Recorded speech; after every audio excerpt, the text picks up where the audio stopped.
Hi, my name is Little Big Mountain, and I'm of the Comanche and the Mohawk Nations. This year at Indian Summerfest, the theme is Stories to Tell. And Go Native Now brought this year Once Upon a Time. We'll learn stories and hear stories throughout the festival. Stories that'll take you on a journey from being a child and learning different things that you needed to learn to survive in that time period, all the way up to today's storytelling. I'd like to tell you a story about long ago. I like to tell old stories about when the earth was new.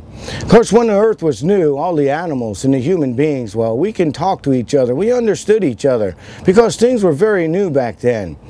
Well, this story is about the great buffalo on the plains, and also about the great mule deer and his big ears.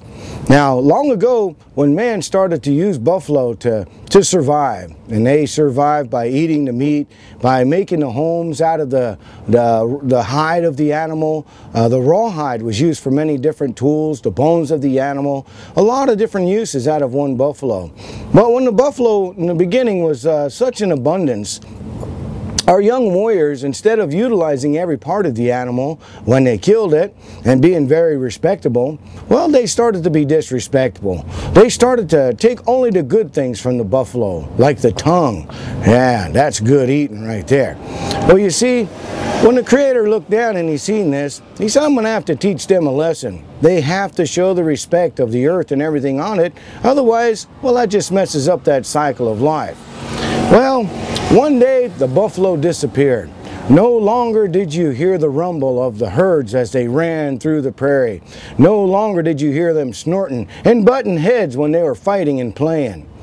Well, the Indian people were sad because now, what are we going to eat? What are we going to make our homes out of? Make our clothing out of? What are we going to do? So they began to pray.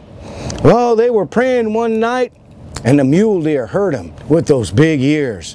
The mule deer came over and said, "Humans, why are you crying? Why are you so sad?" Well, our young warriors were disrespectful to the buffalo, and for that reason, the buffalo disappeared. Oh, the mule deer says, "I know how to have the buffalo return. That is by having respect and by singing a buffalo song. If you sing the buffalo song, the buffalo will return to the plains and to the prairies." Well, the people agreed, and they wanted to learn that song. The mule deer took a deep breath, and he began to sing that song.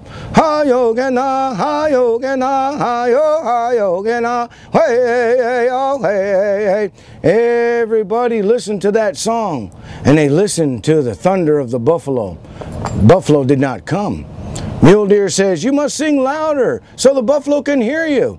So they began to sing louder. Hi-yo-ga-na, hi-yo-ga-na, hi-yo, hi-yo-ga-na, hey-yo, hey-hey. Oh boy, they sang so loud that all of a sudden the buffalo broke through the earth and came back onto the earth, into the plains, into the prairie. Now to this day, the Indian people, they respect that buffalo. But not only that, they respect the mule deer. They respect all four-leggeds because that's the food that we need to survive. They also respect the wingeds, the small critters, all the way up to the biggest animals. And with that respect, we can survive to this day. Without using modern day conveniences, the earth does provide everything we need for our everyday survival. And this year at Indian Summer Festival, you're going to be learning those different skills because we're going to be bringing you back in time, basically once upon a time. Ha-yo-ga-na, ha-yo-ga-na, ha-yo, ha-yo-ga-na, hey-yo, hey-hey.